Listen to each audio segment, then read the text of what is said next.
दोस्तों, प्रधानमंत्री मोदी जी के बेस्ट फ्रेंड डोनाल्ड ट्रंप ने एक बार दोबारा से हमारे देश की बेइज्जती की है, यानी कि इंडिया की बेइज्जती। उन्होंने अभी आज जनरल असेंबली में यूएन की ये बोला कि इंडिया और चाइना रशियन ऑयल खरीदकर जो रशिया और यूक्रेन की वॉर है उसको फ्यूल करने का काम कर रहे हैं। अब मुझे एक सवाल छोटा सा है, क्या इंडिया कभी भी 1947 के बाद से कभी भी किसी वॉर का समर्थन कर सकता है? हमारा देश हमेशा एक पीसफुल देश रहा है। 1961 में जब दो धड़े हुआ करते थे, यूएस और रशिया, कोल्ड वॉर के टाइम पे, तब हमारे देश के प्रधानमंत्री जी पंडित जवाहरलाल नेहरू, हमने नॉन अलाइनमेंट मूवमेंट स्टार्ट करी। Pandit Jawaharlal Nehru non alignment movement के लीडर हुआ करते, उन्होंने ही शुरू किया और सभी देश उनको लीडर मानते थे। उसका मतलब ये था कि ना हम रशिया के साथ थे कभी और ना ही हम यूएस के साथ थे। हम केवल इंडिया की जो बेनिफिट्स हैं, इंडिया के जो हित हैं, उनकी बात किया करते थे। अब आज ये नौबत आ गई है कि प्रधानमंत्री मोदी जी ने नमस्ते ट्रंप कर लिया, हाउडी मोदी कर लिया, गले लग लग के डोनाल्ड ट्रंप से मिले, बहुत हंसी ठिठोली की, हा करके फॉरेन डिप्लोमेसी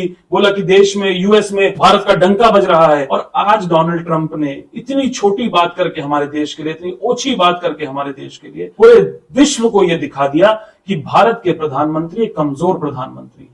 क्यों कमजोर प्रधानमंत्री हैं? क्योंकि जब भारत के जो यूथ है, यंगस्टर्स हैं, उनको अमेरिका से हथकड़ियां और बेड़ियां लगा के भेजा जा रहा था, तब प्रधानमंत्री मोदी जी चुप थे। उसके बाद जब ऑपरेशन सिंदूर के बाद पाकिस्तान और इंडिया की सीज फायर हुई, तो उसमें डोनाल्ड ट्रंप ने कम से कम 60 बार ये बोल दिया है कि वो सीज फायर मैंने करवाई। उस पर प्रधानमंत्री जी चुप रहे, एक भी बार नहीं बोले।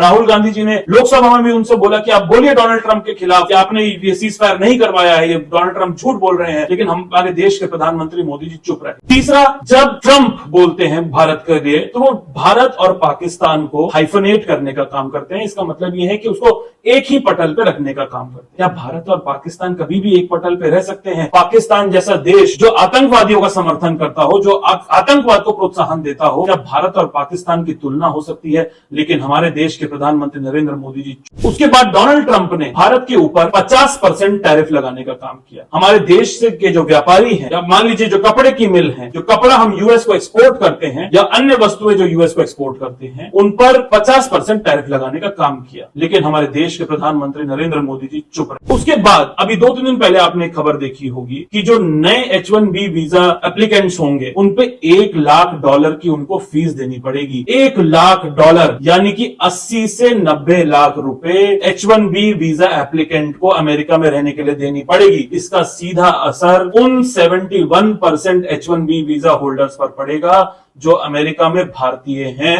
और भारतीय मूल के लोग वहां पे काम कर रहे हैं। लेकिन वही हमेशा की तरह हमारे देश के प्रधानमंत्री नरेंद्र मोदी जी चुप रहे। मुझे नहीं पता कि प्रधानमंत्री नरेंद्र मोदी जी का खून कब खौलेगा, कब वो अपने मित्र के खिलाफ बोलेंगे, डोनाल्ड ट्रंप के खिलाफ। या फिर ये भी हो सकता है कि उनके एक दूसरे मित्र जो भारत में है, गौतम अडानी, उन पर एक केस चल रहा है यूएस में। क्या इस वजह से नरेंद्र मोदी चुप तो नहीं है? और रही बात पूरे रशियन ऑयल को खरीदने की, सस्ते में तेल किसने खरीदा? मुकेश अंबानी की कंपनी रिलायंस ने खरीदा। उसको रशिया से कौन लेकर आया? मुकेश अंबानी की कंपनी रिलायंस लेकर आई। उसको रिफाइन करके अच्छे दामों पे किसने बेचा और मुनाफा किसने कमाया? वो मुकेश अंबानी की कंपनी रिलायंस ने कमाया। देश के आम नागरिक को क्या मिला? 50% टैरिफ की मार, महंगा तेल और H1B वीजा जो $1 लाख का हो गया है। तो अब प्रधानमंत्री नरेंद्र मोदी जी के पाले में गेंद है, उनके ऊपर है कि वो अपनी साख बचाने के लिए, भारत की साख बचाने के लिए कब डोनाल्ड ट्रंप के खिलाफ बोलेंगे। क्या उनके मुंह से एक भी शब्द फूटेगा, या फिर अब डोनाल्ड ट्रंप को यह पता है कि प्रधानमंत्री नरेंद्र मोदी जी